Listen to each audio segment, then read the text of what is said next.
고린도전서 15장. 형제자매 여러분, 내가 여러분에게 전한 복음을 일깨워 드립니다.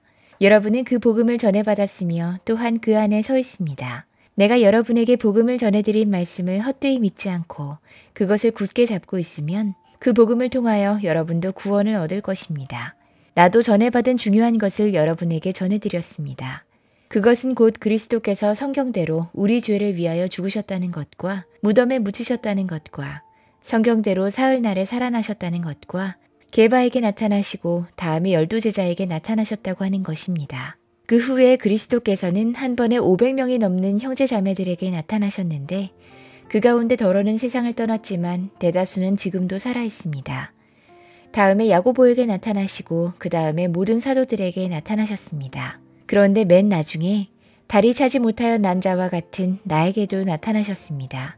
나는 사도들 가운데서 가장 작은 사도입니다.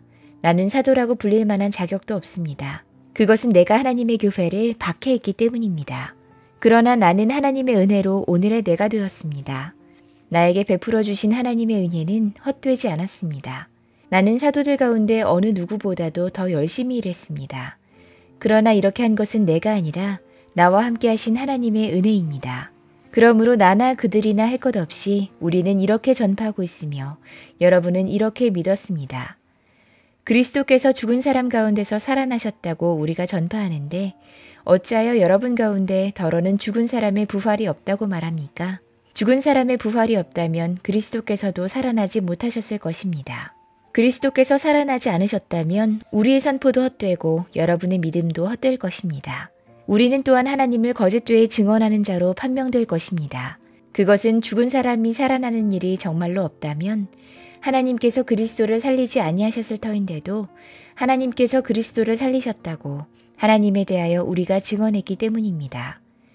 죽은 사람들이 살아나는 일이 없다면 그리스도께서 살아나신 일도 없었을 것입니다. 그리스도께서 살아나지 않으셨다면 여러분의 믿음은 헛된 것이 되고 여러분은 아직도 죄 가운데 있을 것입니다. 그리고 그리스도 안에서 잠든 사람들도 멸망했을 것입니다. 그리스도 안에서 우리가 바라는 것이 이 세상에만 해당되는 것이라면 우리는 모든 사람 가운데서 가장 불쌍한 사람일 것입니다. 그러나 이제 그리스도께서는 죽은 사람들 가운데서 살아나셔서 잠든 사람들의 첫 열매가 되셨습니다.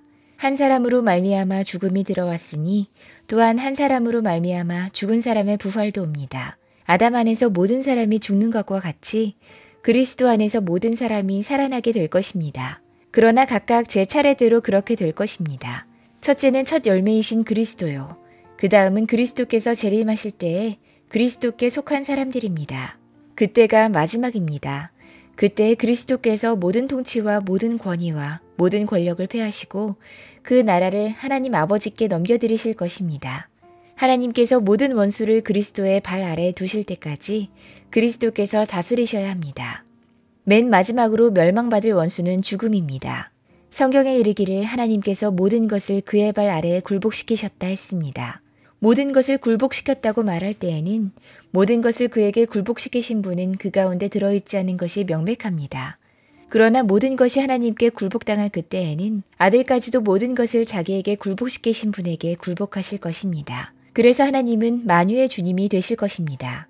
죽은 사람들이 살아나지 않는다면 죽은 사람들을 위해서 세례를 받는 사람들은 무엇하려고 그런 일을 합니까? 죽은 사람이 정말로 살아나지 않는다면 무엇 때문에 그들은 죽은 사람들을 위하여 세례를 받습니까? 그리고 또 우리는 무엇 때문에 시시각각으로 위험을 무릅쓰고 있습니까? 형제자매 여러분, 나는 감히 단언합니다. 나는 날마다 죽습니다. 이것은 우리 주 예수 그리스도께서 여러분에게 하신 그 일로 내가 여러분을 자랑스럽게 여기는 것만큼이나 확실한 것입니다. 내가 에베소에서 맹수와 싸웠다고 하더라도 인간적인 동기에서 한 것이라면 그것이 나에게 무슨 유익이 되겠습니까? 만일 죽은 사람이 살아나지 못한다면 내일이면 죽을 터이니 먹고 마시자 할 것입니다. 속지 마십시오. 나쁜 동무가 좋은 습성을 망칩니다. 똑바로 정신을 차리고 죄를 짓지 마십시오. 여러분을 부끄럽게 하려고 내가 이 말을 합니다만 여러분 가운데서 더러는 하나님을 아는 지식이 없습니다. 그러나 죽은 사람이 어떻게 살아나며 그들은 어떤 몸으로 옵니까? 하고 묻는 사람이 있을 것입니다. 어리석은 사람이여, 그대가 뿌리는 씨는 죽지 않고서는 살아나지 못합니다. 그리고 그대가 뿌리는 것은 장차 생겨날 몸 그 자체가 아닙니다. 밀이든지 그 밖에 어떤 곡식이든지 다만 씨앗을 뿌리는 것입니다. 그러나 하나님께서는 원하시는 대로 그 씨앗에 몸을 주시고 그 하나하나의 씨앗에 각기 고유한 몸을 주십니다. 모든 살이 똑같은 살은 아닙니다. 사람의 살도 있고 짐승의 살도 있고 새의 살도 있고 물고기의 살도 있습니다. 하늘에 속한 몸도 있고 땅에 속한 몸도 있습니다. 하늘에 속한 몸들의 영광과 땅에 속한 몸들의 영광이 저마다 다릅니다. 해의 영광이 다르고 달의 영광이 다르고 별들의 영광이 다릅니다. 별마다 영광이 다릅니다. 죽은 사람들의 부활도 이와 같습니다. 썩을 것으로 심는데 썩지 않을 것으로 살아납니다. 비천한 것으로 심는데 영광스러운 것으로 살아납니다. 약한 것으로 심는데 강한 것으로 살아납니다. 자연적인 몸으로 심는데 신령한 몸으로 살아납니다. 자연적인 몸이 있으면 신령한 몸도 있습니다. 성경의 첫사람 아담은 산 영이 되었다고 기록한 바와 같이 마지막 아담은 생명을 주시는 영이 되셨습니다.